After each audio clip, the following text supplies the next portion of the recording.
Adipic acid এর সংকেত হলো CH2 এর সাথে এর দুই পাশে দুটি কার্বক্সিলিক অ্যাসিড যুক্ত থাকবে। এর সাথে যদি আমরা যোগ করি হেক্সামিথিলিন ডাইঅ্যামিন,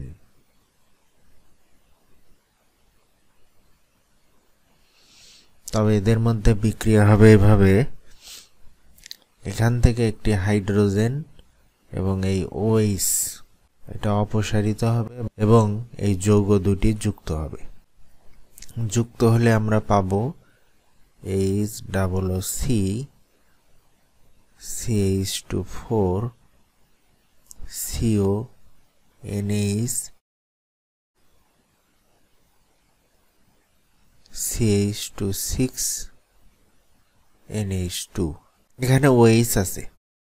সুতরাং এই সাইড দিয়ে আরো হেক্সামিথিলিন ডাইঅ্যামিন যুক্ত হতে পারবে।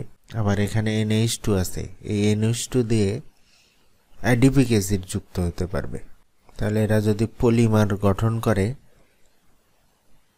N সংখ্যক দিয়ে দিলাম, অর্থাৎ অসংখ্য অ্যাডিপিক অ্যাসিড এবং হেক্সামিথিলিন ডাইঅ্যামিন যুক্ত হবে এবং যুক্ত হলে সেই পলিমারটার আমরা এইভাবে লিখতে পারি CO। এই মূলক দিয়ে এই সাইডে অসংখ্য NH2 মূলক যুক্ত যৌগ যুক্ত হতে পারবে।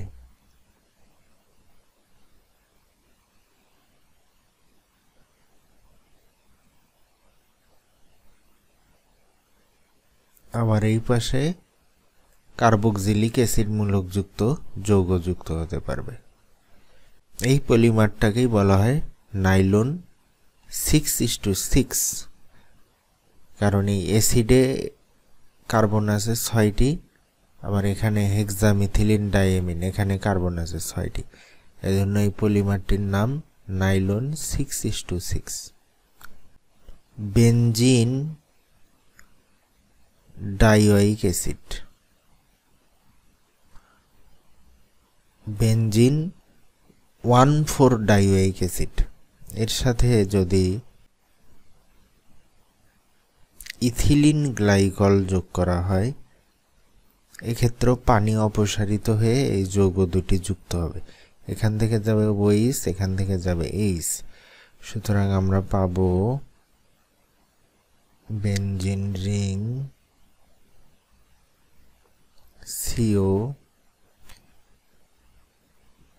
এই পাশে যুক্ত হবে O CH2 OH। এখন যদি আমরা পলিমার তৈরি করতে চাই N সংখ্যক, এই সাইডে অসংখ্য ইথিলিন গ্লাইকল অণু যুক্ত হতে পারবে, আর এইদিকে যুক্ত হতে পারবে বেনজিন 1,4 ডাইওয়িক অ্যাসিড। সুতরাং এটাকে আমরা এইভাবে লিখতে পারি OC benzene ring COO CH2O। এই পলিমারটির নাম ডেক্রন।